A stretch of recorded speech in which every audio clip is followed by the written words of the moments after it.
right, good morning, everyone, and welcome back. I call our meeting to order. This is meeting number 2 of the House of Commons Standing Committee on Indigenous and Northern Affairs. We recognize that we meet on the unceded territory of the Algonquin and Anishinaabe peoples. Pursuant to the House Order of Reference adopted on June 21st, 2023, and pursuant to the motion adopted by the committee on Thursday, October 26, 2023, the committee is meeting to proceed with the clause-by-clause of Bill C-53, an act expanding the recognition of certain Métis governments in Alberta, Ontario, and Saskatchewan. Today's meeting is taking place in a hybrid format pursuant to standing orders. We don't have anybody but members, or we have just members, let's say it that way, online today, so you know how to run things remotely. So I'm going to skip through all the rest of that part. I would like to welcome some substitutes today. We have Monsieur Lemire from the Bloc, Heath MacDonald and Jenna Catwin for the Liberals, and welcome. I'd also like to welcome back our officials from Department of Crown Indigenous Relations and Northern Affairs, Michael Shintz, Federal Negotiations Manager, Negotiations, Central Treaties and Aboriginal Government, and Blake McLaughlin, Director General, Negotiations, Central Treaties and Aboriginal Government, and from Department of Justice, Julia Redmond, Legal Counsel. It's good to see that everybody's back here with us after Christmas, after the holidays. Welcome back.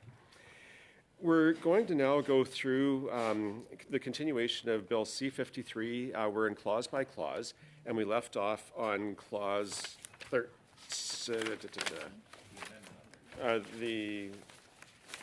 Which sheet am I on? Clause 13. Just I have to find my clause 13.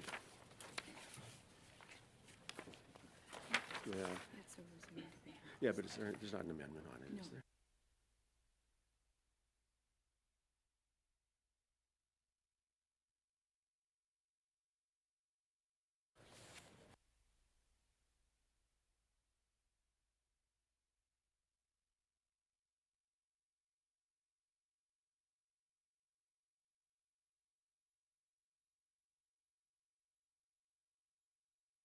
All right, so sorry about that. So we had left off with a discussion on Clause 13. I don't have anybody else on the speaking list, and so does anybody want to speak to Clause 13 before we move on? Laurie, Ms. Idlut, we'll go to you first. Oyunamik, and first of all, Happy New Year to everyone. Welcome back. When we were discussing Clause 13, I did request information, and we were told that we would receive witnesses that are from a different department regarding the questions that I had on Clause 13. Yes. Thanks for that reminder, Ms. Idlut. And we had the discussion, and the officials had indicated that they would have the discussions over our time away with finance, and they would be prepared to discuss anything that was needed. So I think that the agreement was we had the content experts here. So perhaps if we want to resume with the officials, and there was a bit of a discussion was going to happen with finance, we could pick up with that and then move into further debate on Clause 13. Yeah, I'm happy to speak to that. So we've been coordinating with our Finance Canada colleagues. The question, and as I recall it, MP Idlut, was really what you were getting at was whether or not there was going to be a beneficial tax regime for the M&A in comparison to the Métis settlements as a result of the tax treatment agreement portion of the bill. And so we've had discussions with Finance Canada, and really the summary of those discussions is that the Métis settlements currently benefit from tax exemptions that the M&A does not. They are recognized as a government, whereas some of the governments that we're dealing with in this bill have been established under not-for-profit legislation. So income tax, the two key ones are income tax exemptions and GST refunds. And so the Métis settlements is already benefiting from that tax exemption regime. The M&A would really be then able to benefit from the same regime that the Métis settlements is benefiting from currently.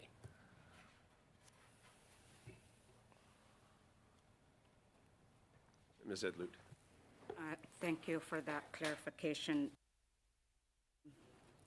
do I understand it correctly then that if the Métis settlements in Alberta are already receiving this type of exemption is because of their the recognition of the governance that they have in for their nation?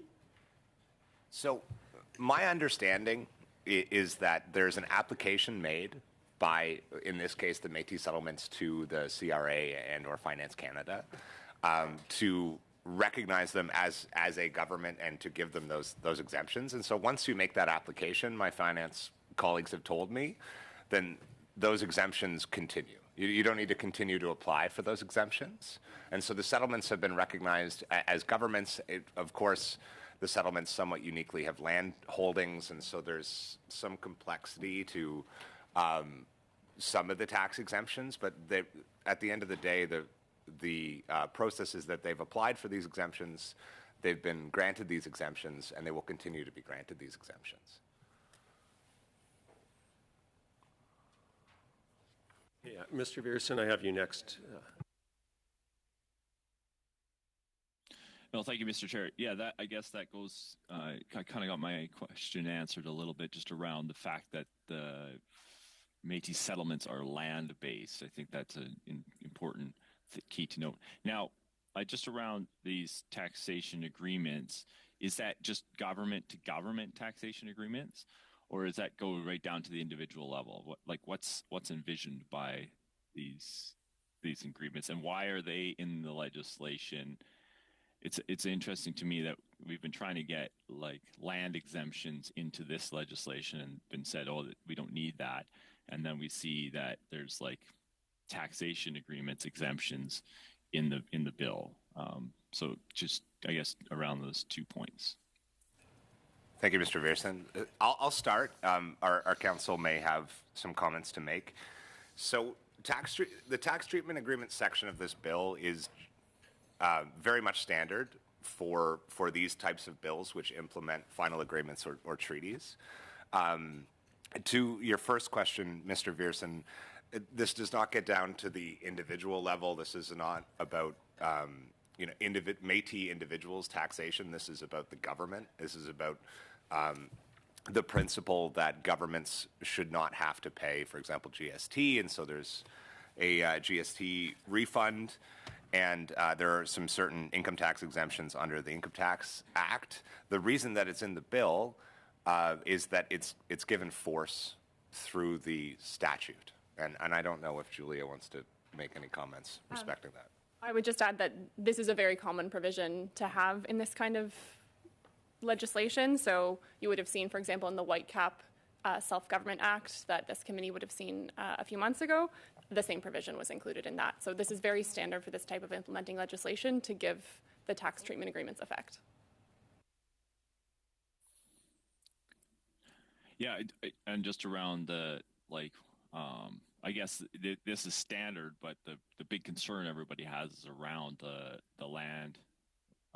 How come we can't put a land exemption in this bill, if you know what I mean? Saying this bill is not, I see this is a tax agreement, and the next piece is, or I guess that's the next section. We could talk about that later. But yeah, thank you, Mr. Chair.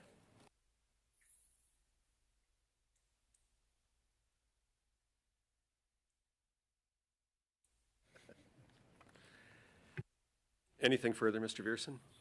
No, So I think I'm good. Okay.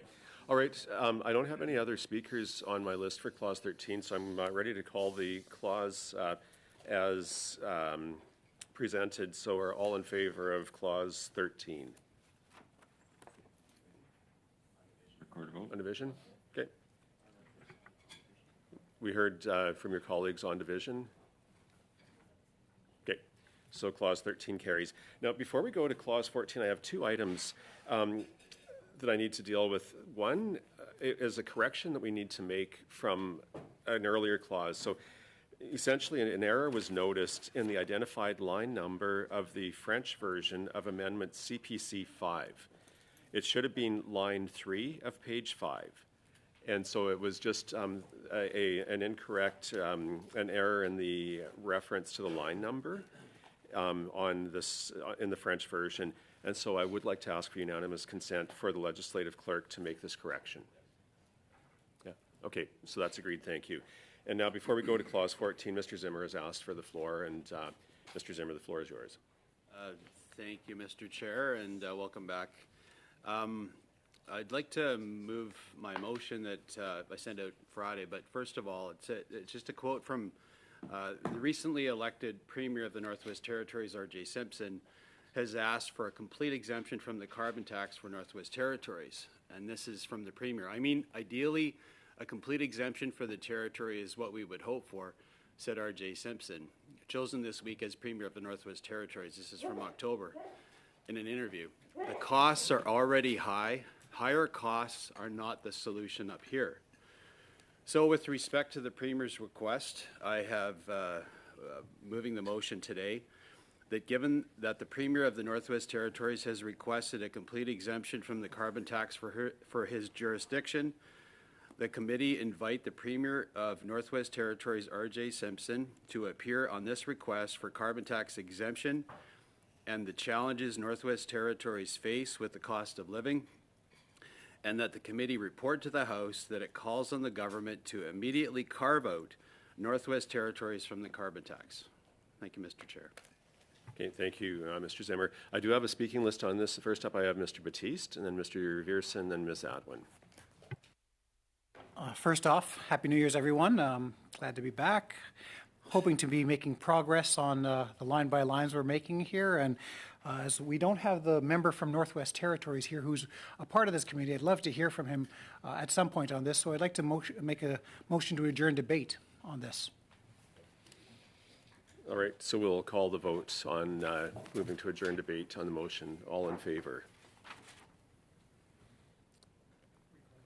Okay, we'll do a recorded vote. Turn it over to the clerk. Yes. Carr. In favor. Miss Gainey. Sorry, I can't We hear. didn't hear you, Anna. Thumbs up, thumbs down. Thumbs up, thumbs down. In favor. Miss Adwin. In favor. I'm sorry. Mr. McDonald. Oh, In sorry. favor. His name is what's right there. Mr. Schmale. Against. Mr. Vidal. Against. Mr. Zimmer. Opposed. Mr. Viersen. Opposed. Monsieur Lemire. En faveur. Miss Idlout. Ang po nga in favor.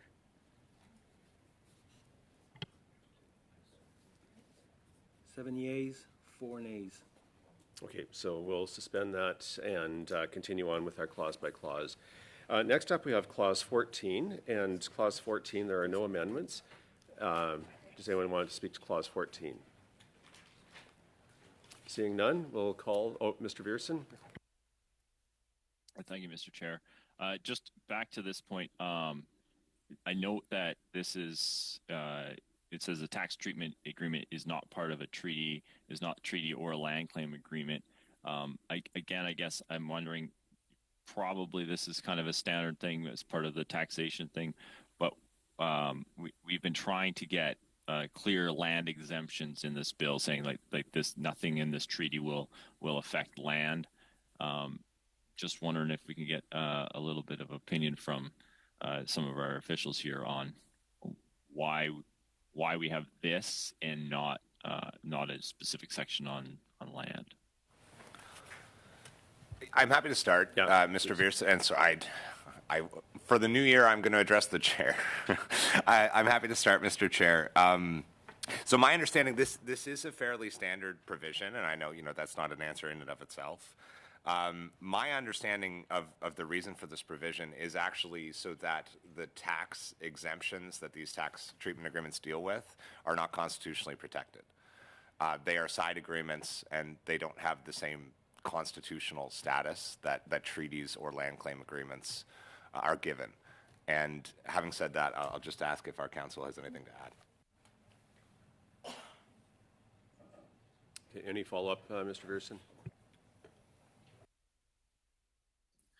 Yeah, just that this is one of the areas where it like specifically mentions land claims, and which is a concern that many stakeholders have around this bill is that entering into treaty is going to come with land, and they're looking for a clear signal from this piece of legislation that says, okay, we're going to move into self-government, but self-government does not come with land, and yet here we are talking about land agreements. Can the officials assure us once again that that this bill does not affect lands? We'll go to our officials first, and then Ms. Idlut is next on my list.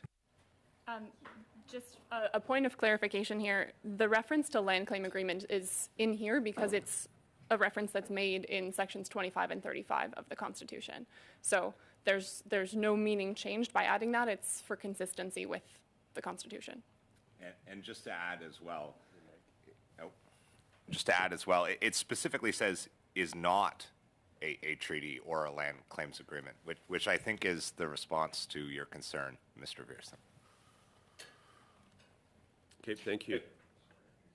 Arnold? Mr. Viersen? Yeah, just around like that it is not in terms of tax, like we're just saying any taxation agreement is not a treaty or a land claim agreement. That makes total sense. I just wonder why this bill, we have this, like, we clearly state that taxation is not part of these things. Is there not an ability to put then, again, just say this bill will not affect land across the country. It is a self-government thing only, if you know what I mean. And that's like I'm asking you for a recommendation on an amendment.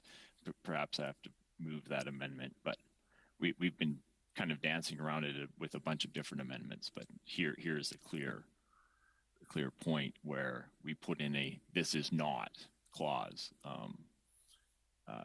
Could we not do that with the land piece as well, Mr. Shintz? I don't understand it to be my place to be commenting at the moment about potential amendments. I'm happy to answer any questions about the provisions that we're discussing. All right. Thank you, Mr. Chair. Yeah, I do have two others on my list. There may be some other clarification comes from those discussions. First up is Ms. Idlut. I think my question is to the chair, not to the officials. And I thank Mr. Viersen for his line of questioning because it reminds me of an amendment that I had made, NDP 4.1, that was ruled out of order. That was ruled out of scope because I had wanted to make an amendment regarding, not 4.1, the other one, sorry, 4.02,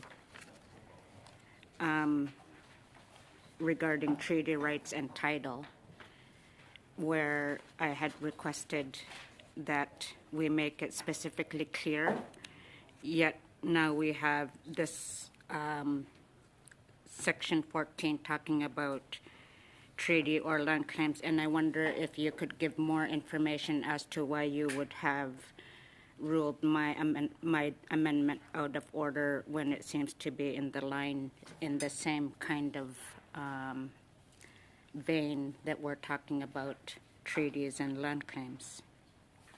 Okay, Lori, Ms. Idlut, if you could give me a moment to consult with the clerks, and if we need long, we'll suspend, but just give me a second here.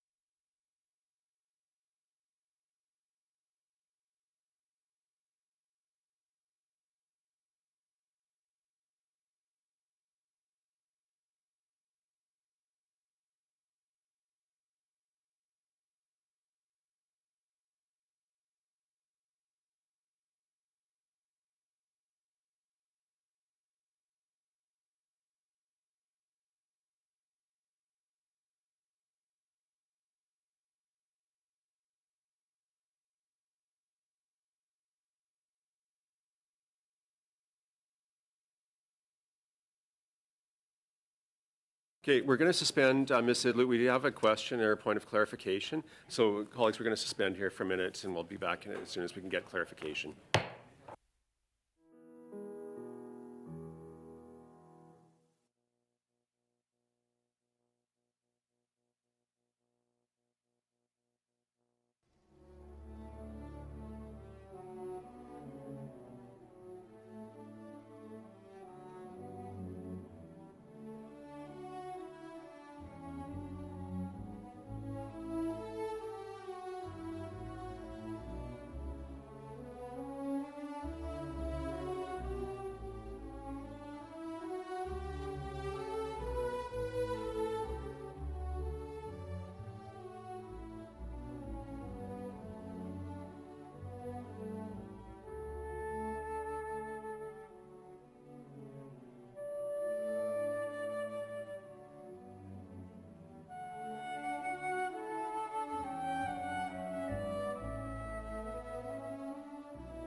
Thank you. I think I have the clarification. So the first point, Ms. Idlut, I'll make is that we're not going to go back on 4.02. And what I understand is that you may have seen a connection between what 4.02 in Clause 7 was trying to deal with in Clause 14. So I'll simply say that in your amendment 4.02, the concept that was new, that was beyond the scope of the legislation, was the concept of Indigenous right or title as being, beyond the scope, and that was why it was deemed to be inadmissible. And so that wasn't challenged. That ruling stands for amendment, NDP Amendment 4.02. And so I don't know if you see a link to Clause 14, which is what we're on. But the idea was that it was going larger than what this legislation, which referenced specifically treaties and the provisions of this act and any other regulations and so on. And so, not seeing a direct connection, if you'd like to help me connect that, please do. But that's why it was ruled out of order. And any of the amendments you had that added in that additional content were deemed to be out of order because it was beyond the scope of the legislation that was originally put forward by the government. Thank you, Mr. Chair.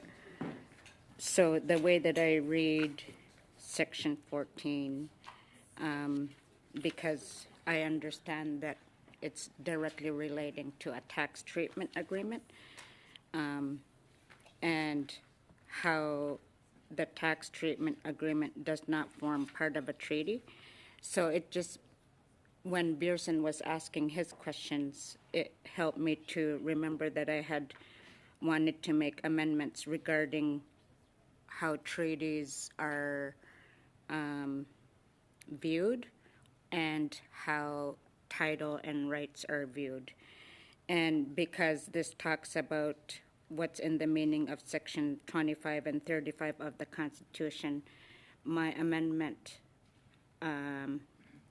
what I thought my amendment of NDP 4.02 was doing was helping to highlight that, to help make that specifically clear, that because we have been hearing from witnesses that this will not impact First Nations rights, it will not impact lands, territories, and resources, that we had heard that from witnesses. And what I was trying to do with my amendment was to make that specifically clear. And for it to have been ruled out of scope made it confusing. And it seems that it's an indication that if we're going to be talking about treaty making with Métis in Ontario, Alberta, and Saskatchewan, then we need to be able to assure, for example, the First Nations and the Métis in Alberta, that their treaties won't be impacted. And that's what I thought I was trying to do with 4.02, which was ruled out of scope.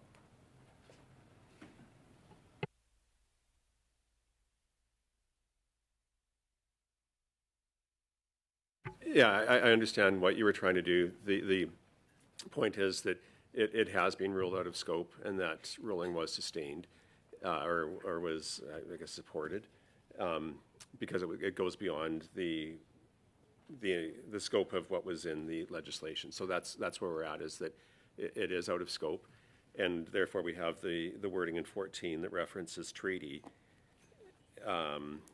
And it's under taxation tax treatment agreements, and yeah, specifically on Clause 14, we're talking about not being part of a treaty, and it's not a treaty or land claims agreement within the sections. So that's very much the parameters that are around this this clause.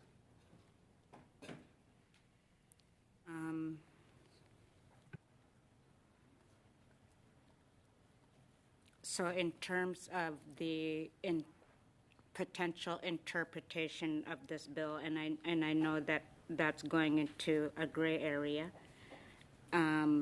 But what I tried to do with my bill is, with my amendment, is to make sure that we're not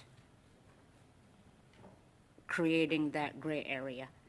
And it just seems like with section 14, if it's going to be talking about how it doesn't form a treaty or a land claim, that there is a meaning already identified in section 25 and 35 in the Constitution Act. Why could we not explicitly state that this will not impact First Nations or Métis in Alberta's lands, territories, and resources?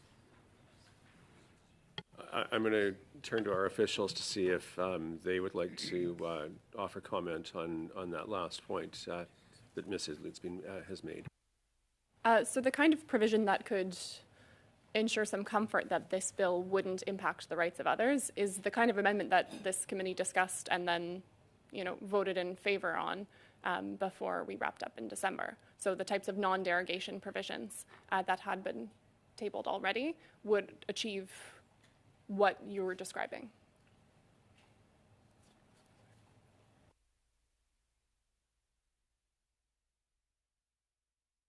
Laurie, did you want to explore that any further? Or are you okay? I have others on my speaking list, so I can go to the others and then come back to you if you'd like. I don't know that I'll get the information that I need to be able to vote in favor of this clause. I think that we're at an impasse that I don't know if we'll be able to get past if we're rushing through this. Well, I'm allowing time for discussion, so if you have other questions for clarification, I'm happy to provide that. But I'll leave you for now and go to Monsieur Lemire, who's next, and then I have Mr. Batiste, and then we can come back to you, Ms. Edloud, if you'd like. Miigwech, merci. D'abord, merci. Thank you. First of all, thanks for your welcoming words. I think this committee will be very, very interesting, and I will try to participate as much as possible to make sure we're advancing the rights of First Nations in Quebec and in Canada. So based on what we talked about, I wouldn't be against it, but might there be an amendment in the preamble? Maybe that might appeal to our colleague. Just as an idea, I'll put it out there. Now, when I raised my hand, it was to ask for a clarification, maybe a written one, because I am an MP for Abitibi-Témiscamingue. We are at the border between Quebec and Ontario, and the Anishinaabe communities cover a territory that is shared between Quebec and Ontario. So it is not without consequences for many of the Anishinaabe communities on my territory that they've told me that they're against this bill because they have concerns when it comes to their land claims and their capacities of being autonomous in terms of speaking about for their territories. So could you tell us about some of the mechanisms that might be put in place to talk about these agreements and arrangements, land recognition, because of course there are some difficult historical aspects. For the Métis people, it is sometimes difficult to specifically name a territory that might fit nicely with Clause 25 and 35 of the Constitution Act. So when it comes to the non-resolved land claims and other considerations, and given that this will have a direct impact on these communities, and I believe that we might be opening a door that will remain open for decades to come, and in a mining region as ours, it is very frequently the case, and it is part of the federal law as well, but there is an obligation to come to an agreement with the Indigenous communities. For the mining industry, this is also very important, and the First Nations in question should be clearly identified so that there can be a land sharing agreement and maybe as a result a land compensation mechanism. So in a border region as mine, there might be unforeseen consequences. And my colleague who was here before me asked the question to the minister, and the minister acknowledged that this might have implications on Quebec. So if you could possibly clarify to us in writing what some of the mechanisms would be to help prevent such scenarios. Thank you.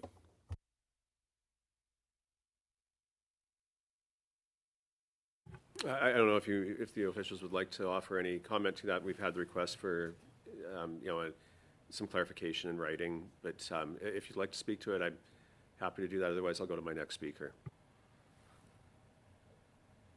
I'm just, Mr. Chair, I'm just thinking, because we were specifically requested something in writing, I don't know that it's helpful for me to offer any comments. That's my immediate thought.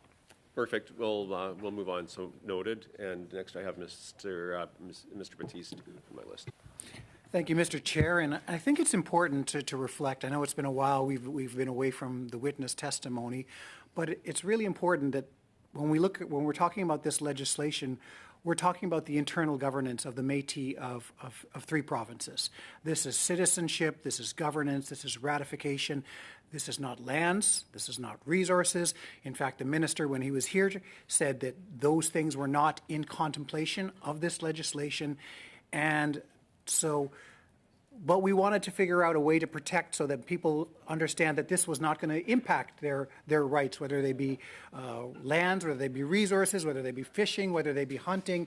And that's why we put in a non-derogation clause. In fact, Laurie, it was your NDP 2 that we all voted on in favor, that's saying that nothing in this act, and I can read the exact word for greater certainty, nothing in this act is to be construed as abrogating or derogating from the protection provided for the rights of Indigenous peoples of Canada by the recognition and affirmation of those rights in Section 35 of the Constitution Act 1982.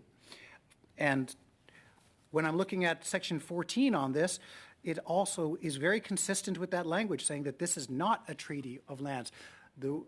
My understanding of the reason why pulling in lands, resources, hunting, fishing, is because it's not in contemplation with this in the scope of this legislation. So if we start adding things that were never discussed, never part of the intention of this legislation, makes it out of scope. And I would almost venture to say if I started bringing up Métis in other provinces outside of Ontario, Alberta, and Saskatchewan, that would too be out of scope for this legislation, because the intention of this legislation is to cover just these three provinces, and it speaks to the internal governance of these areas. And so moving forward, I think that Clause 14, which we're currently on, is consistent with what we've already said and all agreed to in NDP 2. And so without any amendments, I think that it's ready to go. Thank you, Mr. Batiste. Next, I have Mr. Viersen. Well, thank you, Mr. Chair. My comments are not so much on this clause, other than the fact that perhaps Ms. Itlout and myself should get a amendment sorted out. I think we could add another kind of between 14 and 15. We could add another one that would just say lands, and then just be clear about that this treaty that's going to be entered into does not include lands or speculation about land agreements or land claims. So perhaps that I would love to hear Ms. Idlow on that. Perhaps we could do something like that, which would just make a separate section called with a big title called lands. And I think that would be a tidy way to manage that. So thanks. Okay, I had Ms. Idlout next on my list. If you'd like to comment. Thank you. I guess being, I still feel like I'm a brand new MP. I know it's been a couple of years, but I was quite surprised by what we had heard. I had, in my initial meetings with the three presidents of the Métis Nations, had been told that there would not be any opposition to this bill because it was something that's been a long time coming, something that we need to acknowledge because Métis, and I completely agree that Métis have a right to self-governance. And what I'm shocked is how much opposition we did hear from First Nations, even other Métis. So having heard those kinds of things, that was why I ended up submitting NDP 4.02, which would help alleviate those concerns, to make specifically clear, in addition to the amendment that the two amendments that I'm very thankful the whole committee agreed to about the non-derogation clauses. But what I had hoped with 4.02 is to make it explicitly clear. And the reason I bring it to in this discussion on Section 14, because it does talk about treaties and land claims, and I'm like, the part where I'm still new to this, I don't understand how rulings work with how the reasoning behind ruling behind my amendment being out of scope without a real explanation as to why is what confuses me.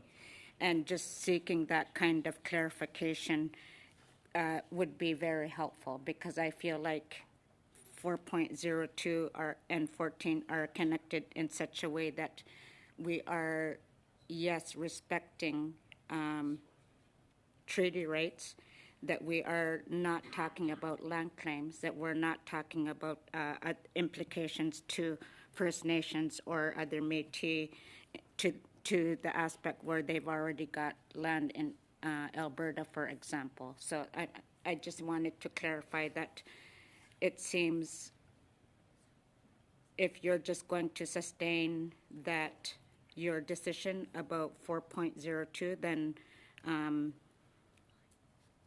that's, I guess, what we have to be left with.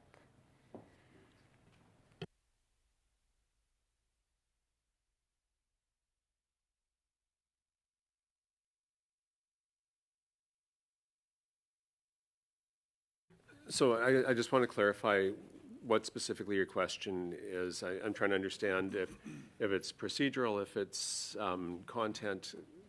So yeah, if you could specifically give me what you're looking for. I guess even if I worked with Veersen on his suggestion to make an amendment, the fact that it might end up being too similar to 4.02 will probably be ruled out of scope. But I am willing at this point to agree to working with him to make an amendment to that effect. Thank you.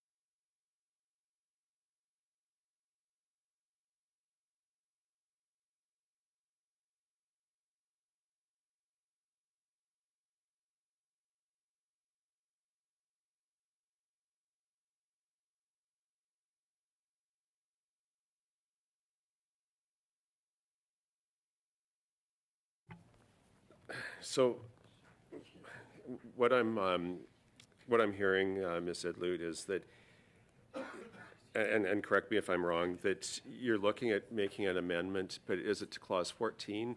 Or, because I also heard Mr. Veersen say, doing something between clause 14 and 15. So I don't know if you're asking for, if you're asking us to suspend, if we want to stand a new clause, you could develop it and come back. It would be a new amendment, I believe. So we could then carry on with either standing clause 14. Yeah, we could stand clause 14, and if you were looking at an amendment, carry on with 15, if that's what you're asking for, to buy some time, because otherwise, without anything before me, then I would normally just call clause 14, have the vote on it. If it carries, it carries, and we would move on to clause 15. So I'm not trying to put words in your mouth here, but it's like, help me understand if you're wanting to amend clause 14 and 15. Yeah, and is clause 15, although we haven't come to that yet. Like, I'm just trying to understand what you'd like to do to help us find a path forward here. Yeah, maybe we should suspend because I do want to work with Veerson on making an amendment before getting to 15. But would it help if we, just looking at 15 has the same issue. Is there anything, could we stand clauses 14 and 15 and move on to 16 instead of simply suspending? I hate to lose, we have another hour in the meeting today. And, but if the committee would agree to stand clause 14, 15 so we could consider an amendment to be brought back to you, it would have to be within scope. And, or you could give it to us and then we'll rule if it's in scope or not. But I'd hate to lose another hour if we can move on beyond clauses 14, 15, which seems to be where there's some contention at this moment. Mr. Schmale, you're next on my list. Yeah, just something maybe to add to the conversation or just to, I don't know, hear myself talk. But once this C-53 passes, it then puts into effect, in essence, the agreements that were signed between the three organizations with the government. And right at the beginning, page 31, chapter 12, it reads, the parties are committed to negotiations with a view to reaching a self-government treaty within 2 years after the effective date. So I think it's important to realize that Ms. Sidlout and Mr. Veerson had kind of opened the door to. There is some legal ramifications after C-53 happens that through the treaty process may or may not include land. I'm not saying it does, but if it does, I think that's where, if I could get the conversation, that's what they're looking at, to maybe put some, some barriers that allow those that have opposing view to this legislation some comfort, if you will, if that's the right choice of words. I'll turn to our officials to see if you'd like to offer comment on Mr. Schmale's intervention. I genuinely didn't hear a question, Mr. Schmale. But it was just more to add some context. I guess that's what I think that's what they're talking about, the legally binding agreement that comes to an effect once C-53 passes. Well, I think it's important to clarify, the agreements that you're referring to are not given effect through this legislation. The concept is that the legislation would be a framework to give effect to those future treaties that we've committed to negotiate, those self-government treaties. The agreements that were signed in February, I was going to say this year, I guess we're in 2024 now, but February of 2023, they're binding as contracts. Actually, Mr. Vidal, actually, while you're saying that, it's actually referenced in the preamble of C-53. The agreements that were recognition signed, and implementation of the agreements. That's the only reference to those agreements in this legislation, is in the preamble.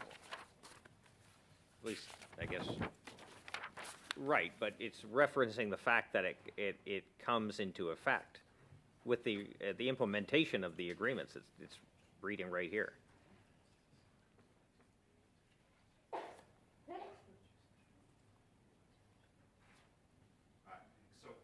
I assume you mean, whereas the Métis Nation of Alberta, Métis Nation of Ontario, and Métis Nation of Saskatchewan have signed self-government recognition and implementation agreements with the Government of Canada on February 23rd and 24th, 2023, and those agreements contemplate the parties negotiating self-government treaties. That's the provision you're referring to? That's the one.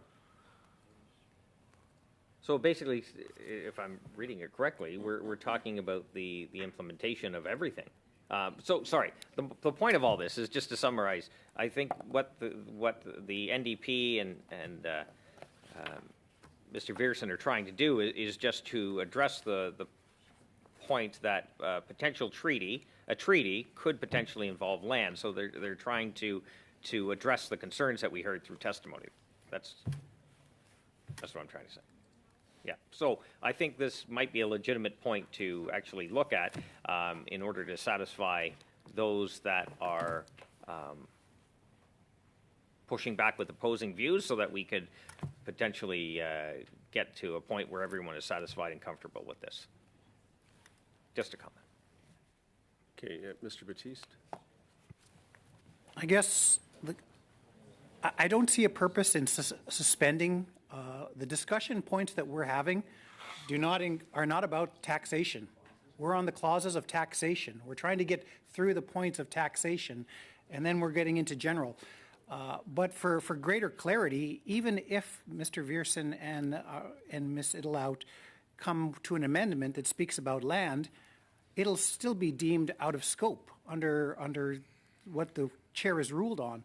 And if we bring in something that comes into land, then we're bringing something that's outside of the scope of this legislation, because once again, the purpose of this legislation is self-government, and the minister himself said that lands and resources are not within the contemplation of this legislation. And so what we're trying to work towards is recognizing that there will be future treaties signed that are on self-government alone, based on what we've heard from the testimony. And for all other rights, we've already captured that with the non-derogation clause that we've all agreed to. I think that a lot of this is a moot point, because even if there was a potential amendment that came back that talked about lands or resources or anything like that, it'll be deemed out of scope. And what happens if we say, okay, well, we want to start talking about lands?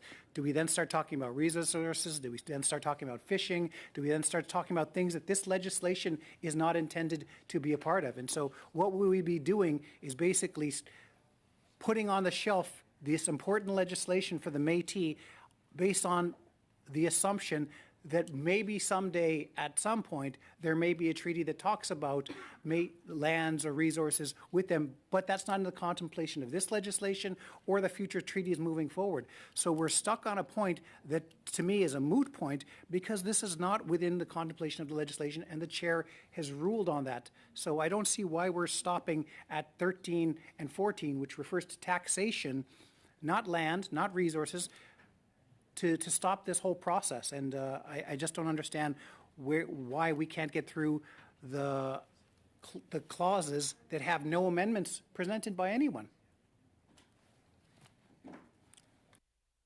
Okay, thank you. Mr. Viersen, you're next on my list.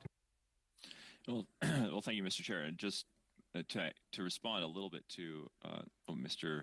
Baptiste has been talking about, non-derogation clause, that works for individual rights and government rights to an extent, but I would say that, like, the major concern is around land, and land isn't necessarily rights, right?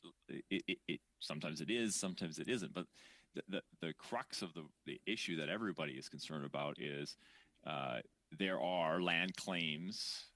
There's a lot of land claims going on in this country, all across the country.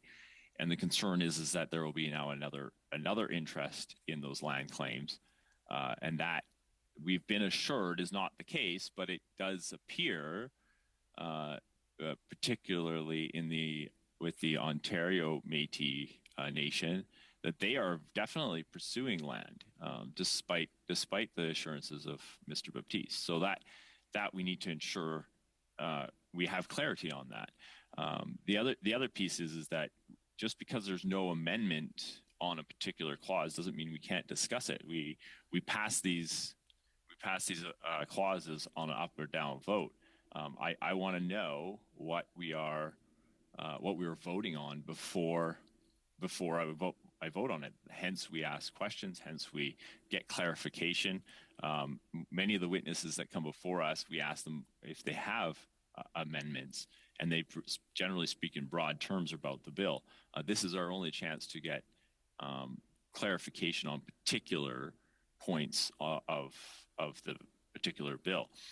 So I have been working on an amendment. I hope that I'll be able to move that shortly here, but I just got to get some of the wording sorted out, and then I have to get it to the clerk here. So, Mr. Chair, I don't know if we can suspend for a few minutes and I can work on that amendment, or if we want to come back to it. I'm hesitant to say we should come back to it because it it could change in real time here, and I'd rather not be distracted with what's going on in the committee while trying to negotiate an amendment at the moment. So thank you, Mr. Chair. Yeah, Mr. Beeson, I would just say, we offer the advice that it's often best to work with the legislative clerk on amendments to make sure that it's all in order as far as lines, so that there's no line conflicts, things like that. And so, and counsel for drafting and those things. So, although you are able to bring them forward, if the committee deems that we can wait and give you the time to work with it, then that's the committee's decision. But thank you for that. I'll turn it over. Mr. Carr is next on my list as part of this discussion. So, Mr. Carr, over to you. Thanks, Mr. Chair. Forgive me if my procedural language isn't correct, but I'm wondering if I'd like to move a motion that we stand, which I understand to mean come back to, clauses 14 and 15 that provides Mr. Viersen, Ms. Idlood, and others to put forward their amendment, which you will, if I understand correctly, ultimately rule on. If it's out of order, then of course we're going to move on anyway. And if it is found to be in order, then at that point in time we can have that discussion. But I think that there are other clauses in the legislation where there is agreement, and we don't require time to debate. So if my understanding is correct and that the motion I'm seeking to move is legitimate, then I would like to move that motion that would see us stand 14, 15 until Mr. Viersen, Ms. Idlood, or any other member of the committee moves the proposed amendments that they're discussing in relation to 13 and 14 and 15. Okay, thank you. So yeah, that wording is fine. I just wanted to clarify that you were suggesting standing clauses 14 and 15? Correct. Yeah, okay. Stand those clauses, which I understand to mean we're coming back to them following the amendments that Ms. Idlood, Mr. Viersen, or any other member seeks to put forward.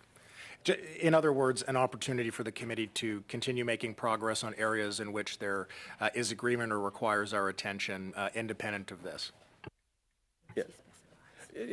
So just procedurally, that is in order, and we've already stood clause 2, and so that will come back at the end after CPC 10. Then we would have stood clause 2, and then if this happens, we'd come back to stood clauses 14 and 15 before moving on to short title and the finishing pieces of it. So we have a motion. I have nobody else on my speaking list. I'm ready to call the question. So the motion is to stand clauses 14 and 15. Do we want a recorded vote or raise of hands? Okay, all in favor of standing clauses 14 and 15? Okay, opposed? Okay, that carries. So we'll stand clauses 14 and 15. Okay, thank you. We'll move on now to clause 16. Anybody want to speak to clause 16? Okay, seeing none, we'll call the question. All in favor? Opposed? On division? Okay, on division, clause 16. Okay, clause 17. We have no amendments that have been put forward on clause 17. Does anybody want to speak to clause 17? Mr. Viersen. Sorry, Mr. Chair, I was actually up on 16, but nonetheless. Okay, yeah, we've just voted on 16. If that's so, yeah, it did carry. So we'll go to 17. Okay, I don't have anybody on the list on division. Okay, on division. Next, we have clause 18. Would anyone like to speak to clause 18? Seeing none, I'll call the question. Whoa.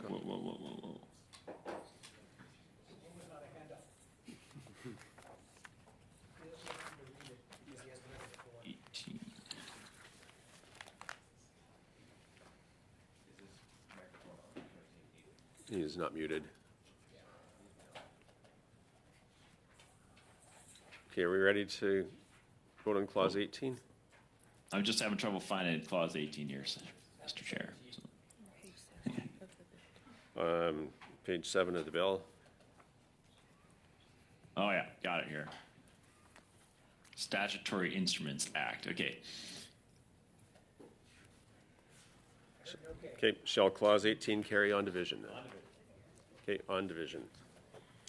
And then we'll go to clause 19, orders and regulations. Anyone want to speak to clause 19? Okay, seeing none, we'll call the question. Shall clause 19 carry on division? Okay, clause carries on division. Next, we go to clause 20. We have CPC 5.1. And just let me flip ahead to that. This is Mr. Beerson's amendment. So, Mr. Beerson, would you like to move your clause CPC 5.1 amendment? Well, thank you, Mr. Chair. This amendment just is around. It's interesting to me that we have. I guess I would just like to ask the officials. It says amend the schedule, and I just note that the word add is not. So it's amend or remove, and I'm just wondering.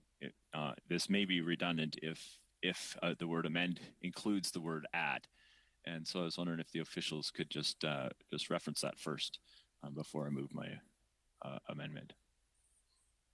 Okay, over to our officials. If anyone can clarify Mr. Beerson's question, if amend includes add. On my understanding, I don't think this would limit the addition of information here. I note as well this provision on amending a schedule is very similar, if not identical, to the one in the Anishinaabe Nation Governments Agreement Act from 2022. So again, we're sort of in the category of very standard provisions in this type of statute. This is another version of that kind of standard provision. So yes, the amend means add, or it also means add? I understand amend to include the concept of addition, like adding to the schedule, yes. Okay. Well, if that's the case, then, Mr. Chair, that makes my amendment kind of redundant. I think I'll just leave that alone for the time being. Thank you. Okay, thank you. So we're not going to be moving CPC 5.1. Therefore, is there any further discussion on clause 20 as unamended? Okay, we'll call the question. Seeing nobody on my speaking list, shall clause 20 carry on division? Okay, thank you. We'll then move to clause 21. Now, I'm going to ask, 21, 22, 23, 24, 25, we have no amendments.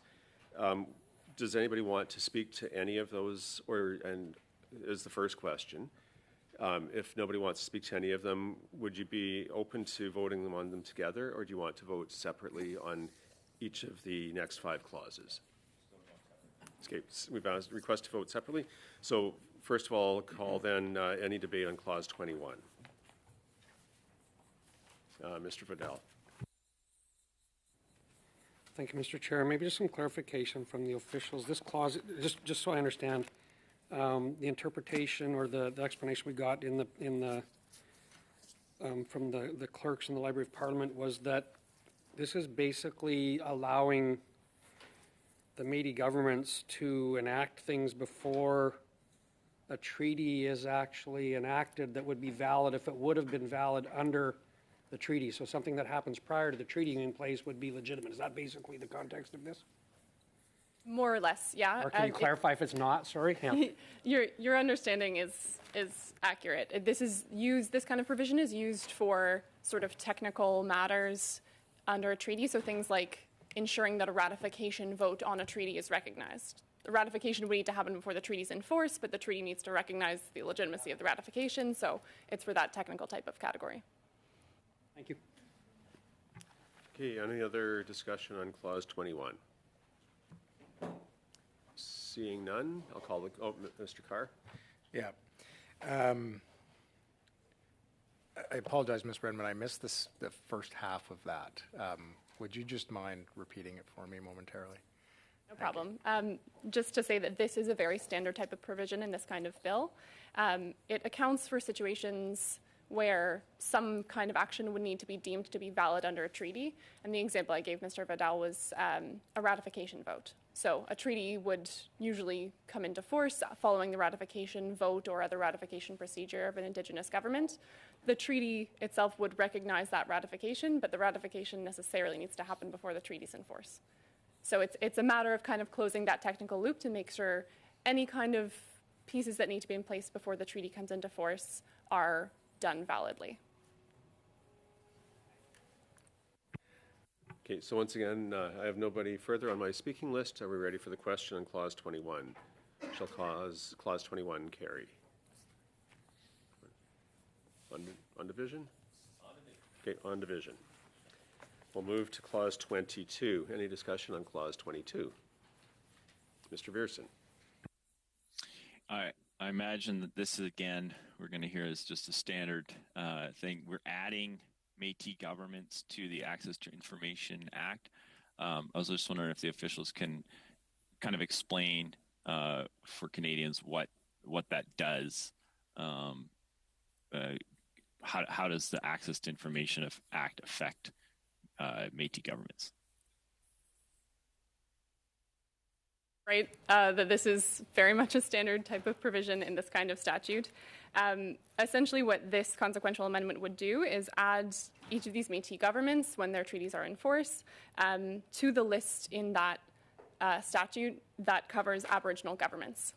And so the relevant provisions basically mean that Aboriginal governments are included as a category of government institution, and they're treated as such for the purposes of information sharing.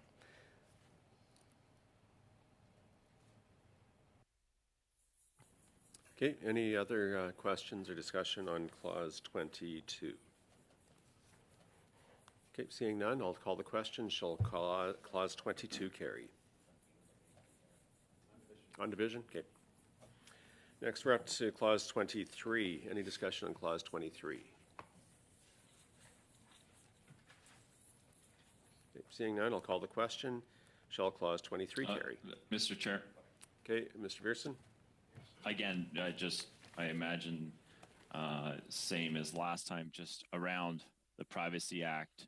Could we just get an explanation again as to how the Privacy Act is going to affect Métis governments? Must Métis governments abide by the Privacy Act? Is that essentially what this is saying? A similar way to the Access to Information Act, this provides that those Métis governments will be treated as a category of government institution for the purposes of the terms of the Privacy Act. Okay. Well, then go back to calling the question. Since I have nobody else on my speaking list, shall Clause 23 carry? On division. Clause 23 carries. We'll move to Clause 24. Any discussion on Clause 24?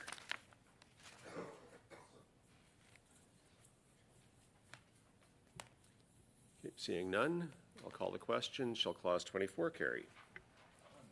On division. And next we'll go to Clause 25. Anyone want to speak to Clause 25? Okay, seeing none, I'll call the question. Shall Clause 25 carry? On division. Okay. Well, now, Mr. Viersen?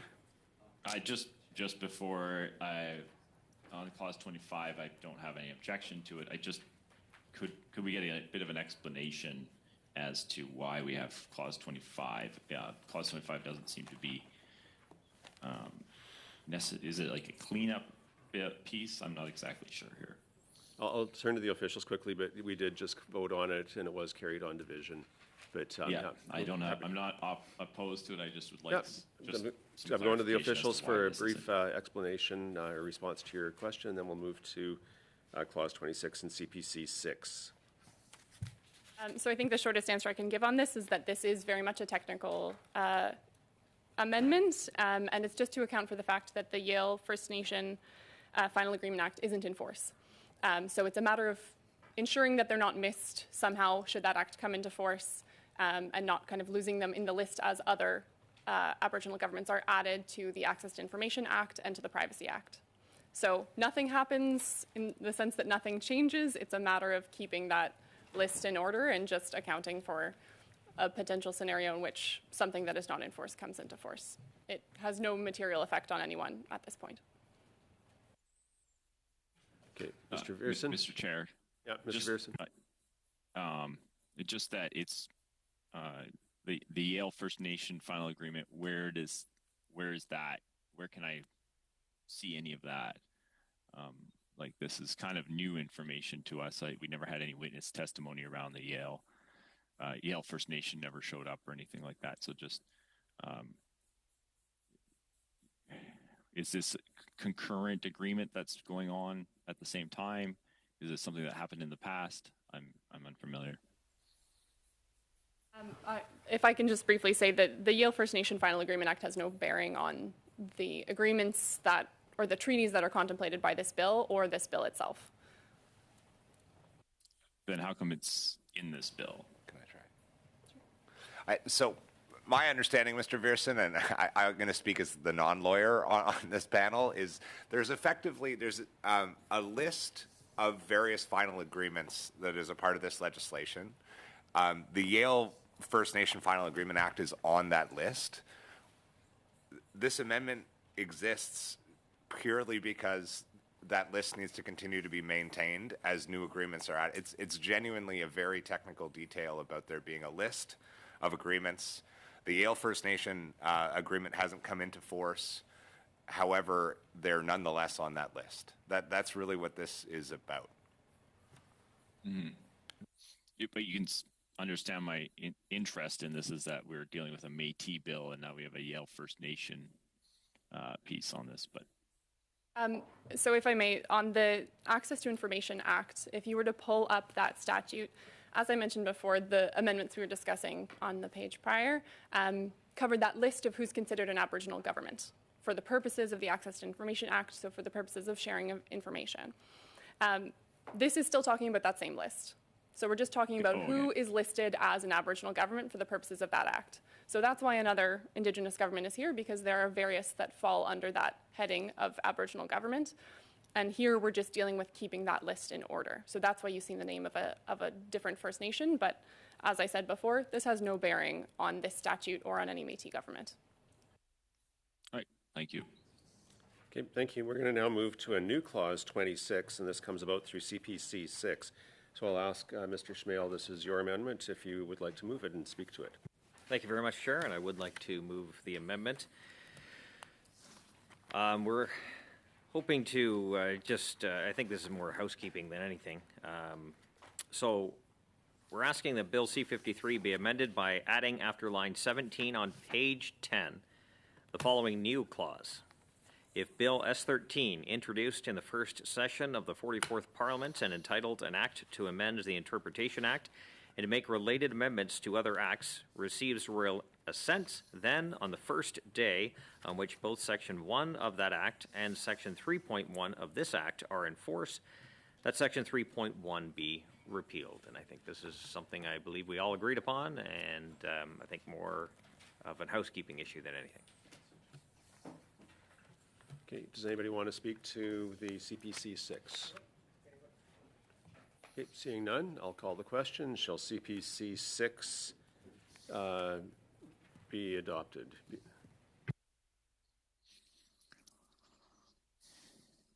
So we'll have a recorded vote on this one. I'll turn it over to our clerk. No, we're in favor. No, I said not on division. No. Okay, we're in favor. I was trying to be funny. Okay, clearly failed on that funny attempt at humor. I'm sorry. I apologize. CPC 6 must be the passes. beard, Chair. Thank you. It's affecting the hearing.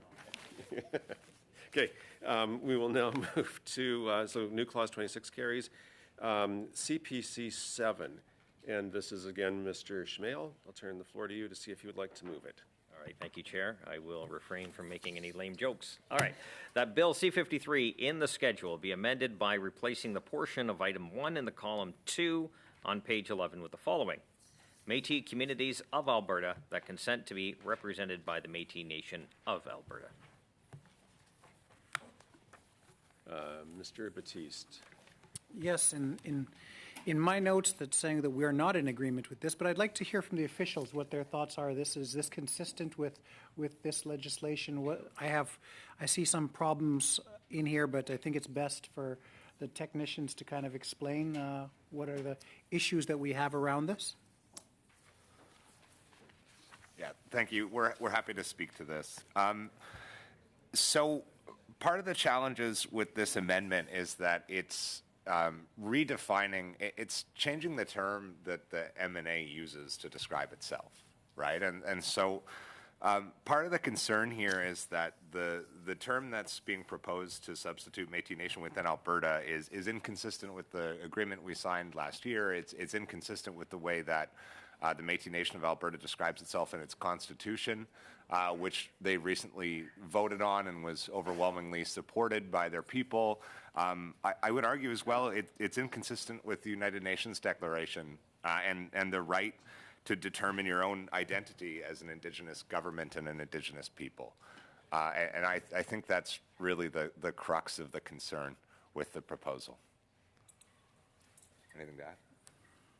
Thank you for that, and I'm just, after briefly talking to the stakeholders, they're not in favor of this either, so I want to be sure that we're being respectful of the various groups that this agreement and this legislation is moving forward with in the spirit of co-development. When we don't have agreement from MNA on this, we're going to have to vote against.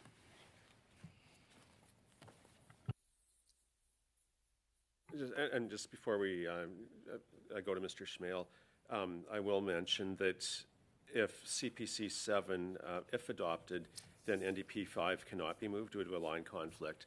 However, if CP 7 is not adopted, then we would deal with NDP 5. So just it's worth looking at the two of them if there's any questions there. But we are on CPC 7 right now, and Mr. Schmale, you were next on my speaking list.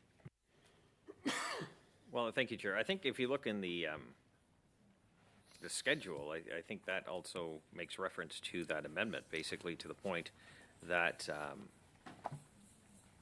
but it also, sorry, before I get to my next comment, it also addressed some of the concerns that we heard from the individuals from the Métis settlements. Just for a little bit of clarification that that everyone was clear as to, not that everyone needed it, but it just seemed through testimony that there needed to be just a little clarification in the language to ensure that everyone on the opposing side was comfortable and that they didn't have any overlap in their jurisdiction. So I think this is something I think we're going to continue on with, especially given the fact that we heard it through testimony.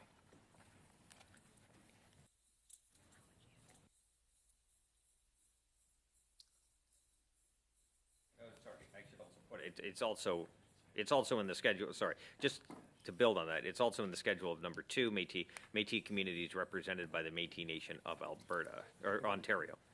So it actually, it's right there in the schedule, but not within the Alberta one. So anyway, which was a concern we heard from the settlements. Right. Okay. Thank you, Mr. Schmale. Ms. Idlut, you're next on my list. Okay, thank you, Mr. Chair.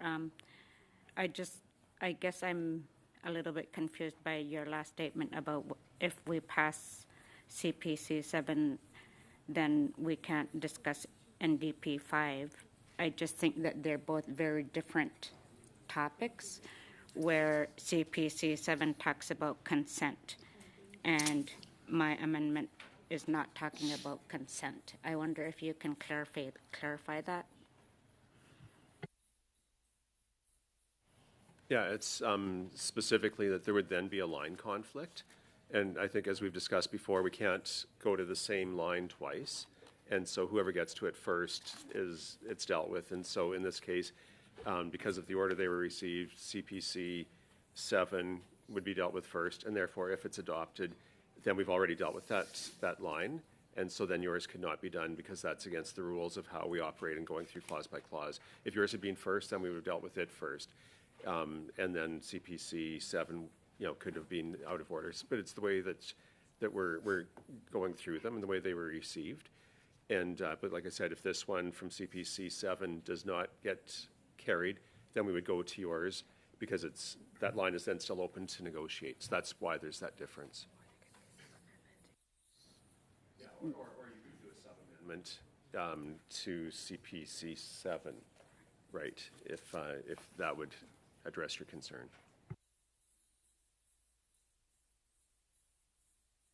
Mr. Viersen, you're next. Well, thank you, Mr. Chair. I wanted just to highlight the witness testimony of Wendy Gourlay on this as well, is that she represented the Métis of Cadat, not a Métis settlement.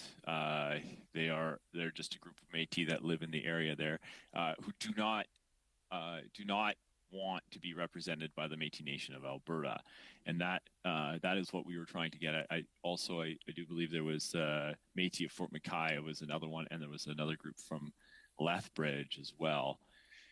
Not Métis settlements, but do not want to be represented by the Métis Nation of Alberta, and so that's what we're trying to capture with this, is that there are other Métis communities that are not excited about being represented by the Métis Nation of Alberta. So we need to reference that.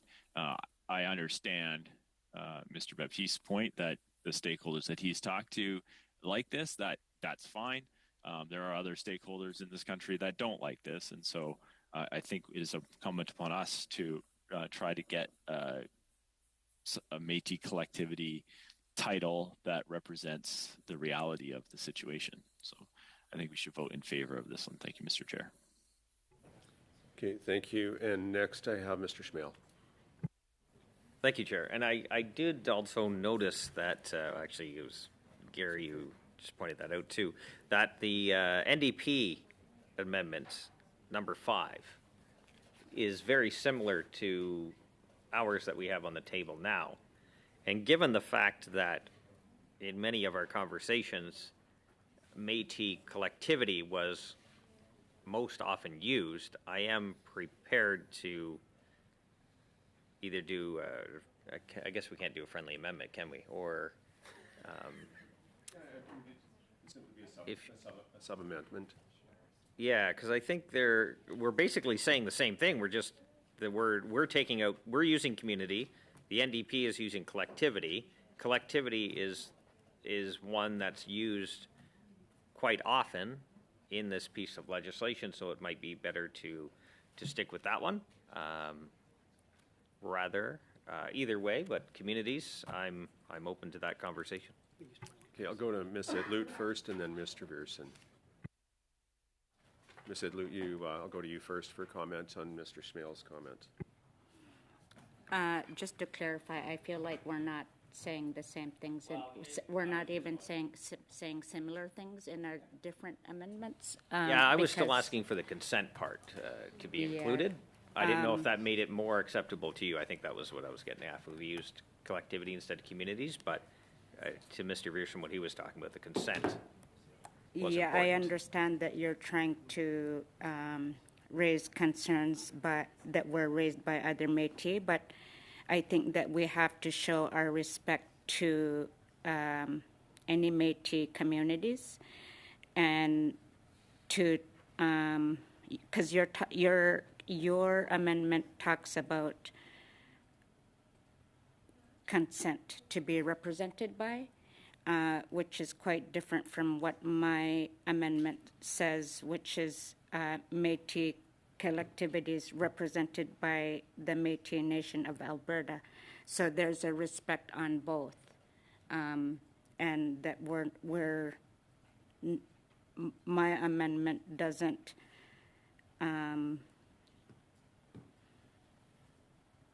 talk to consent in the same way that what you're trying to do in your amendment.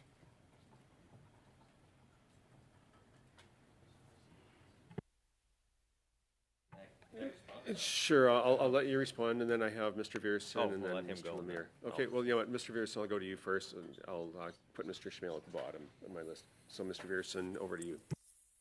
Yeah, I hate to disagree with my colleague, Mr. Schmill, but I think that the word communities is probably better than collectivities.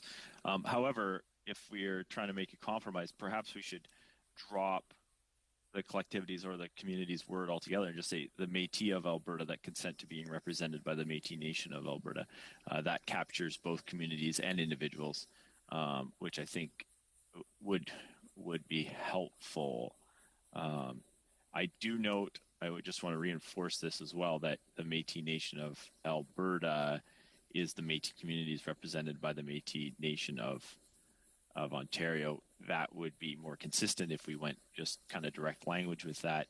But there is a thing that we're trying to capture here that I think if this committee does its job right, we will capture that thing. So I'm not exactly sure on the wording.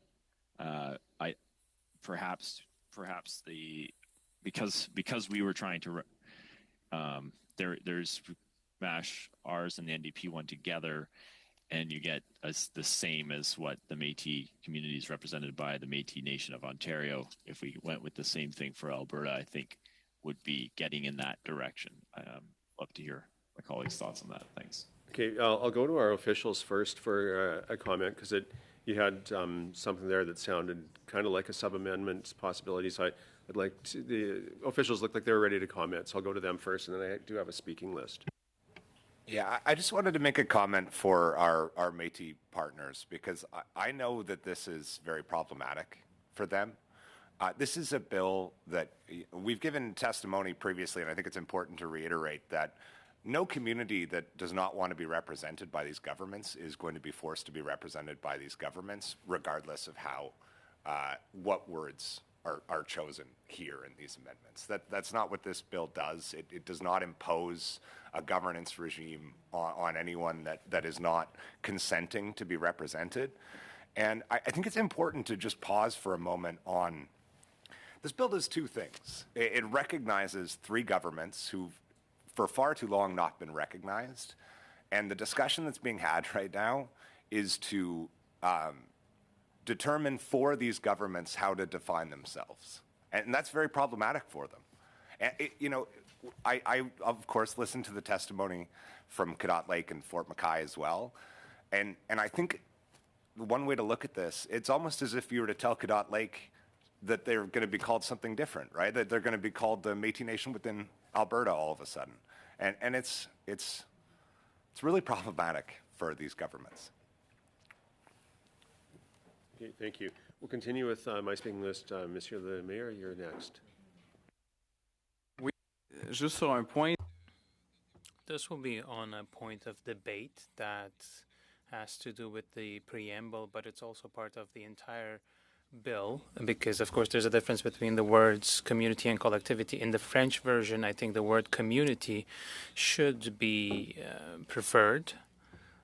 I wouldn't really, of course, venture to say what the best term in English would be, but in the French version at least, it would be wiser to use the word community. Thank you.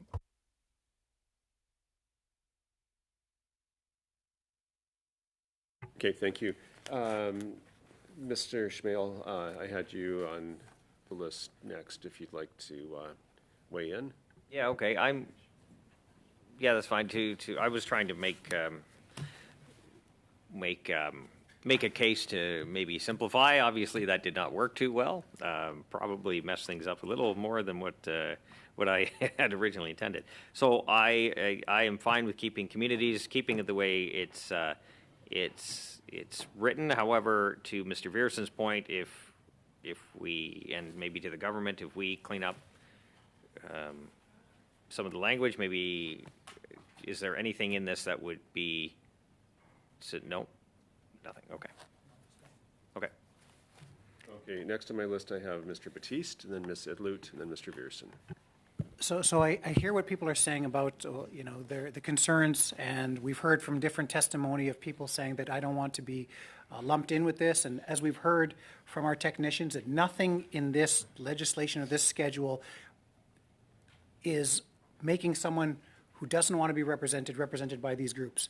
However, what this legislation is intended to do within self-government is to allow these people in this schedule to determine for themselves who they are, how their governance structure works, how they can ratify it moving forward, and for us as a committee to say that, to get in front of them and say, we know best for you how to define yourselves, how to govern yourselves. That's not what this legislation is. This legislation is meant to give them the ability to determine that. And so any discussion on this committee making amendments to the schedule is basically a very paternal look at saying, we know better for you how to define you. And so it's I know that's not the intention of the committee, but when we get to the schedule, this is what the stakeholders are very much telling us, and this is what our technicians are telling us. It's not for us to get in front of this legislation and determine for them how they define themselves. And so anything that amends that schedule or takes the approach that we know best as a committee, then the organizations in the work that they have to do after this legislation is introduced, we're going to have to vote against it, because we just can't get in front of what the important work that they have to do on this and say that we know better than they do about who they represent and how they represent it, and the work that needs to be taken to ratify, to ensure that these treaties, this is the next step on these treaties, and we're trying to get ahead of that. So we can't, as a government, we can't support anything that paternally kind of tells them, this is what we think you guys should be defined as. Thank you. Ms. Edlut, you have the floor next. Thank you. I feel compelled to respond to what Michael said, because how amazing it is that Métis Nation of Alberta, Métis Nation of Ontario, and Métis Nation of Saskatchewan have such weight on your shoulders. I would love to see that same weight given to First Nations who have suffered boil water advisories for decades, to First Nations who've been known to have mercury poisoning and the need for treatment to the same extent. And that's just responding to what you said, speaking on behalf of the Métis. But I do want to get back to my point about the difference between CPC 7 and NDP 5, because I think what the difference between CPC 7 and NDP 5 is that with CPC 7, I'm most likely going to oppose it because of what we did hear from these three Métis corporations, that they have vigorous citizenship and registration, and I believe in that. I believe what they've told us in testimony, that they've tightened up their language about citizenship, and that we don't need to add language about Métis communities in Alberta that consent to be represented by the Métis Nation of Alberta. What I see the difference in my amendment is that it clarifies that the Métis Nation of Alberta does not represent Métis collectives in Alberta, and I think that's a huge differentiation that we need to acknowledge, because as you said earlier, the Métis Settlements General Council, for example, already have the tax treatment, that they are already recognized as a government. So that's why I see my amendment addressing the concerns about Métis Nation of Alberta not becoming an overall encompassing nation that governs all of Métis in Alberta, that it recognizes that there is a collective in Alberta called, for example, the Métis Settlements General Council. And I wonder if you could confirm what the difference between CPC 7 and NDP 5 in your technical expertise. Koyunami. We'll turn to our officials for a response to Ms. Idlut's question, and then I'll carry on with my speaking list with Mr. Vierson being next.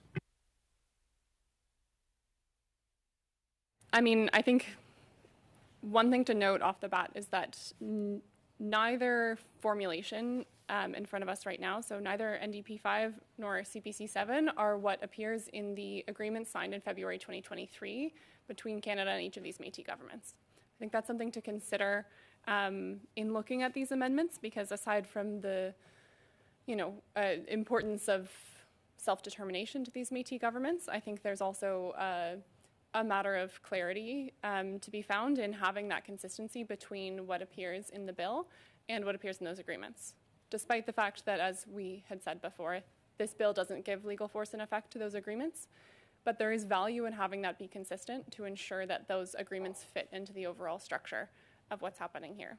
So neither communities nor collectivities are what appears in those agreements. But again, I would leave it to each of these Métis governments to speak to how they might see any difference in those. I don't know that it's my role to do that for the committee today. Mr. Vierson, the floor is yours. No, thank you, Mr. Chair. I want to respond a little bit to what Mr. Baptiste said, just around like the paternalism aspect of this. Now, that's kind of the crux of maybe the whole problem with the entire bill, to some degree, is that the Liberal government has handed out somewhere between $70 and $90 million to organizations which they deemed to be governments, and then they were given that money to develop themselves into being governments.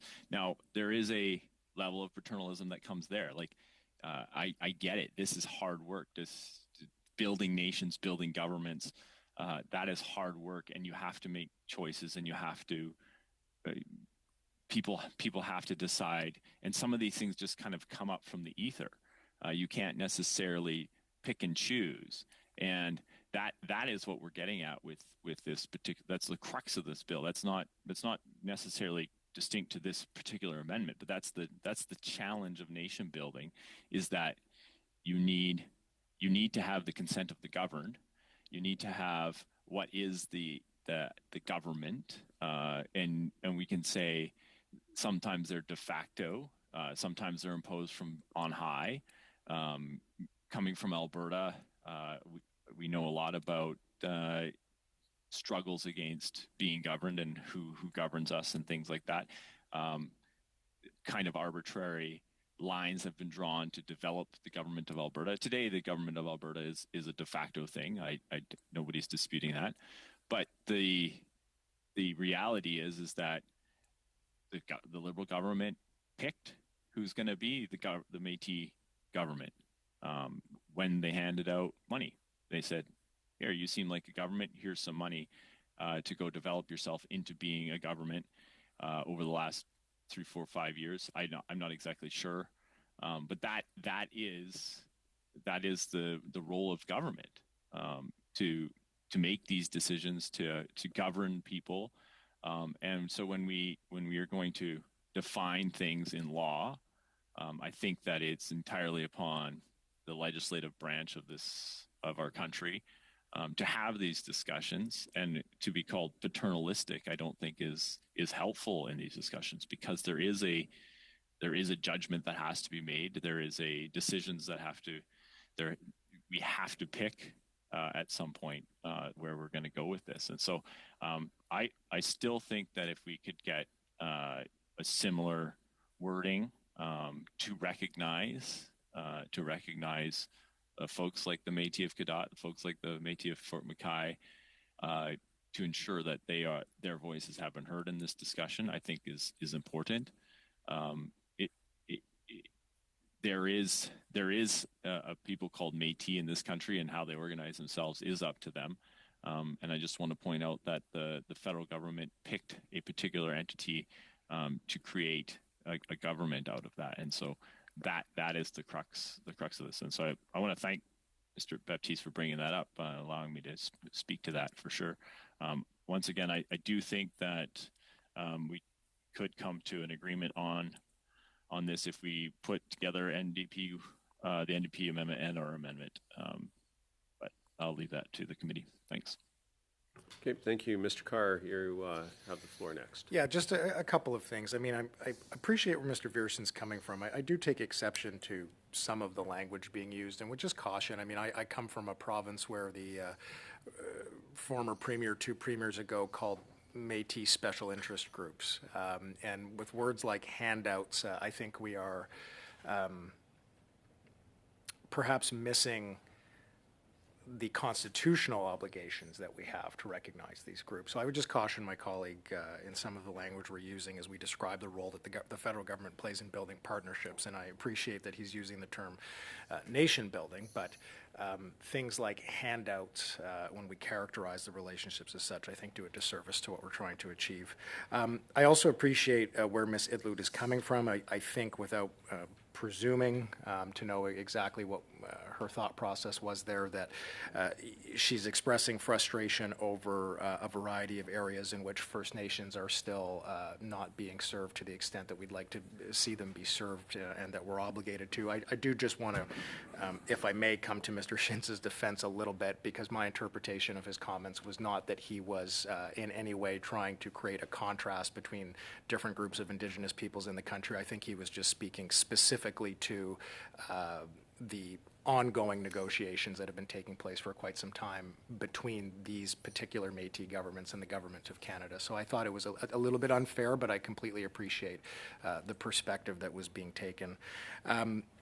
Lastly, I think, and I leave it to our departmental colleagues to comment if necessary, but I think the crux of all of this has been, and we've been through it a couple of times now, that should groups that do not wish to be within Ontario, Saskatchewan, and Alberta, who are Métis, recognize the groups, or the governments rather, that are being negotiated with in this legislation, that does not prevent those groups from entering into their own legislated agreements with the Government of Canada in the future.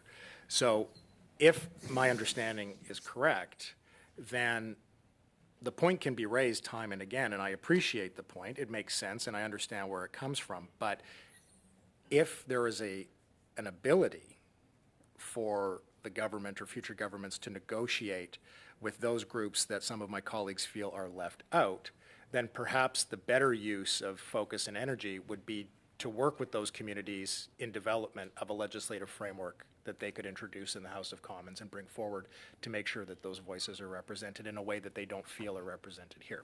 Having said all of that, Mr. Chair, may I suggest that we move to a vote on this particular clause? We'll move to a vote as soon as we're done our list. And right now I have Mr. Vierson next on my speaking list. Sorry, I didn't see and Arnold then had his Ms. hand up. Idlout after Mr. Vierson. Well, thank you, Mr. Chair. I guess this, again, comes to the crux of it, is that, like, Ms. Gourlay, when she spoke here, she is Métis. She has an affinity for her Métis people and is not wishing to be separated from them. That's the challenge here. So you say, oh, this won't affect people that don't want to be represented by the Métis Nation of Alberta. That's true if she doesn't want to be part of the Métis Nation of Alberta, but she does identify with, she is Métis, and these are her brothers and sisters and cousins and uncles and aunts, and they make up. She feels herself to be part of Métis people and doesn't think that this is the correct method of governance or government, or this isn't the correct government. And so to say, oh, they're not affected. No, actually they are quite affected by this. And we have, the federal government has picked a particular organization to call the Métis government of Alberta. Like that's what we're getting at. Now, I understand. I don't think we're going to turn back time on this a little bit, but it isn't that she's unaffected by the federal government picking the Métis Nation of Alberta to be the government partner which the federal government is going to operate with. That is, I think that's been missing in this entire discussion. To say that she's not affected, no, she is very much affected by this. As she was a member of the Métis Nation of Alberta prior to it seeking government status. That is a reality that we need to focus and ensure that is captured in this entire discussion. So thank you, Mr. Chair. All right, next I have Ms. Edlut.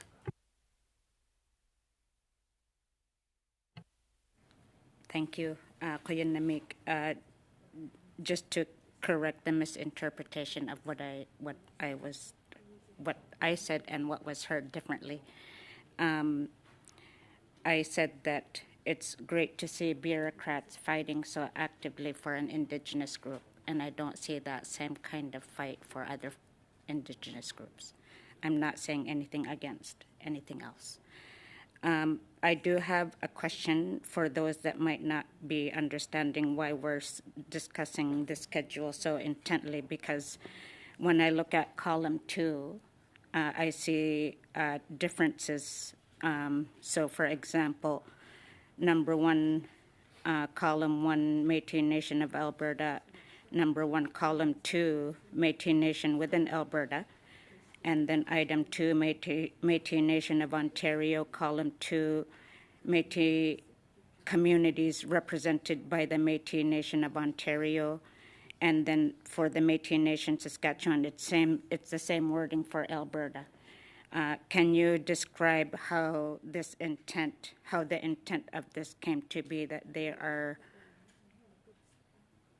differently worded? Yeah, so the terminology that's found in the schedule, and I want to just take a moment to say I do understand why there's so much discussion around the schedule, and I certainly understand what the committee is trying to achieve.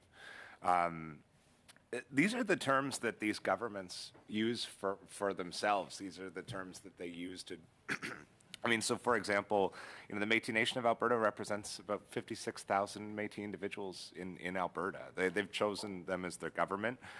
They've recently voted on a constitution that was overwhelmingly passed, and these are the terms that they use in their constituting documents to describe themselves and the way that that they're structured as both rights holders and as governments. So we really have, we've used the terms that these governments use for themselves. We think that this is befitting of self-determination. And I just want to say one more time, regardless of whether or not these terms were changed, no group is having these governments imposed on them.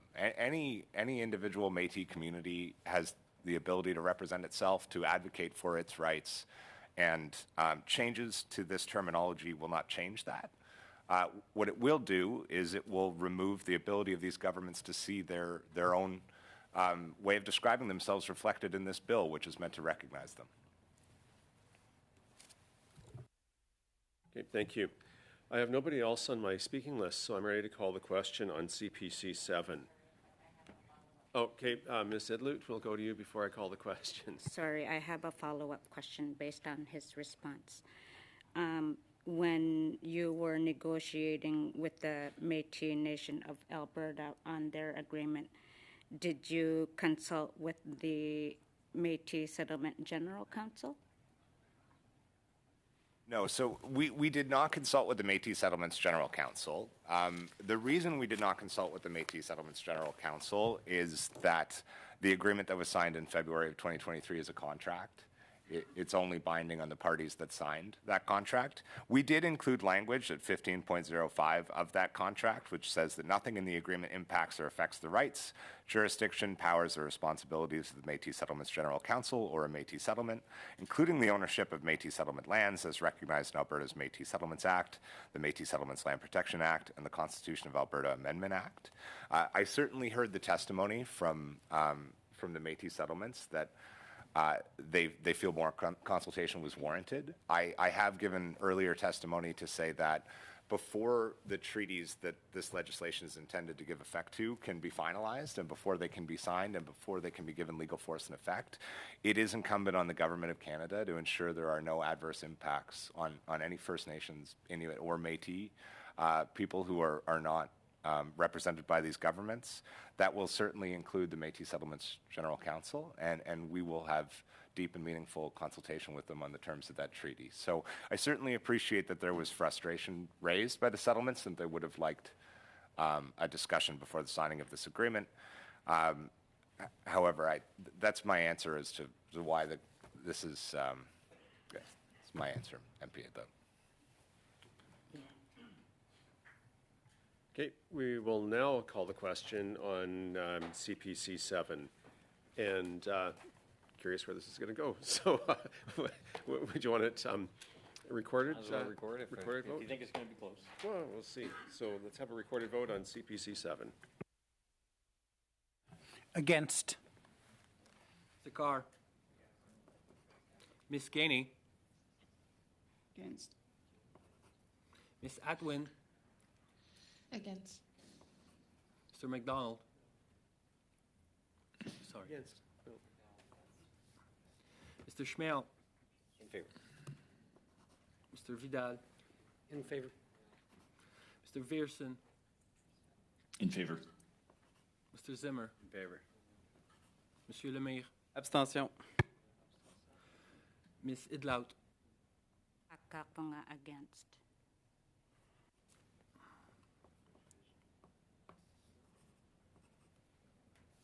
Four yeas, 6 nays. Okay, so CPC 7 does not carry. Then we'll move to NDP 5 to see if the member from the NDP 5 would like to move this amendment. And colleagues, just so you know, we do have a hard stop for resources purposes today, 2 hours from the time we started, and so we need to end at 1:01 today. So I'll see, Ms. Idlout, if you'd like to move the motion, and then we'll see if there's any discussion, but we'll start off with you. Kuya Namik, I would like to move NDP 5 be added. I keep forgetting how to make these amendment proposals. That's good. And now you can just go into your explanation. Okay, this wording was in consultation with the Métis Settlements General Council, who wanted just to clarify that the MNA does not represent all Métis collectives in Alberta, and that there is an existing Métis governance system in Alberta that must be respected. Okay, Mr. Veerson, I have you first on my list, and I actually was told that we have a couple of minutes until about 11:05, 11:07, 1:05. So I'll hear from Mr. Veerson, see where we're at, and I don't know what time it is now. it's. No, it just means it's 11:02 and 11:05. Sorry, I'm trying. I'm in a different time. Point d'ordre, Monsieur le Président. Okay, Point d'ordre, Monsieur le Président, j'aimerais qu'on puisse... Mr. Chair, we should be respecting our pre-set timing because I have to be on a TV program, so I recommend that we only go until 2 past. Thank you. Well, you know what? We're then at the end time, what would be the normally ending time. And so I'll carry forward with a speaking list for when we resume on Wednesday, and that will be Mr. Veerson first up. Colleagues, I will say as well, I've had a request about timing for the Wednesday meeting. We have a number of votes that are scheduled that may affect our start date time. Normally we get 2 hours from the time that we start, but there are some members who have flights near our regular end time, and so I'll see what that looks like. I'll negotiate with everybody on what Wednesday's schedule will look like, and get back to you. Because of the speaking order, we're going to suspend for today, and then we'll start back up with Mr. Vierson speaking to NDP 5. So, colleagues, we're suspended until we meet again sometime on Wednesday.